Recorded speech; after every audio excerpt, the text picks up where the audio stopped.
had a dream that one day I, together with my brothers, will one day be fathers. So even before we start to pray, we start by amen. Lakini mbona 2.0?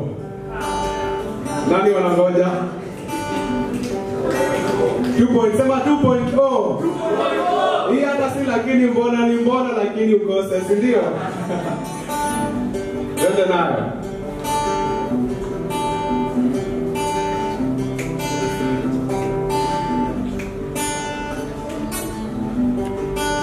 Ujana ni moshi badia, Gen Z wafanyikazi lakini yao imewaka.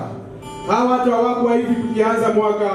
Ati mimi ni ndugu yake alafu yeye ndio kaka kwa kanisa, tunawaweka viti za mbele vile wanajifanya wameokoka, alafu baadaye roho za vijana wetu pale pema peponi na wanaeka. Wale watu waga wanavaa uniform kwangu walishapoteza policy. Raundi hii niko BYSK ni wasali. Kile wanasema wewe identification card na mili zetu wanakatakata tukipande afande. Amesema hao watu wameingia sahi wapite hii pande na kwa mkono ameshika panga tayari wapange. Ama what they are trying to say, citizen even without having their jobs, them having their guns, you are still fired. They are transforming our children from being boys to being bulls, and then they say they are hired.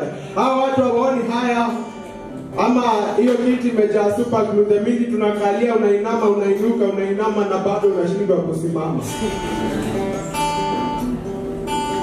Patuambie wasijali, nadhani unasikia vibaya, Mungu tunaabudu ni Mungu wa majeshi. So isa yangu inaniambia bado dakika 12 ifike kesho. But mimi sijui kama nyinyi mlishafika kesho mkachagua viongozi wengine, pengine viongozi wengine tukiwa na wao ni watu wengine, alafu baadaye wana make decisions zingine zenye make sense kwingine, alafu ni wao hao tutaweka hiyo semester nyingine kwa sababu kesho. Mimi sijui kama nitaona hiyo siku nyingine, pengine watu wengine kwa magari zingine tunawekwa nyuma, kwingine wengine wanawekwa mbele karibu na dere mwingine, maybe ni wao hao watafika hiyo kesho nyingine pengine. Zile checho aliahidi bado ziko kwa mifuko ya makanga. This time wakatu promise, alafu hiyo promise wakaruka waambiwa toka jana tumeshavaa vitambaa. Tumechoka kupima na watu wanavaa masuti na wengine wetu tumevaa matambara. Hawa tukio haya watujali, but tukikufa ni wao wanajifanya wanachanga kwa matanga. Watu waambie wasijali. Down hii tunaingia kwa barabara kila mtu akiwa ameshikilia Biblia.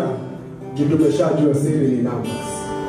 Hata tupige design za mguu waambie bado tutasimama wima imara. Hatutakubali kuteseka for another 5 years just spending one day kulishwa na politician kufurahisha imara. Alafu ndio baadaye wanapandisha bei ya maziwa kutufanya mang'ombe tukipiga kura pia imara. Yesu alisema atakuja kama mwizi, but kwa hiyo sentence mimi sikusikia jina politician. Hii nchi yetu tajiri kwa maskini, kwa wazee, kwa vijana na hata kwa watoto wachanga. Ni usiku kama mchana. Fanyia mwenzako kile ungependa yeye akifanya. Hiyo maneno nimemwaga hapa ni the same way na vile tawaga ala na hiyo sina rasta, but utaniruhusu niende kwa baba watu wangu atakama wewe si wa hero. Thank you for that moment to be your hero. I go by the name of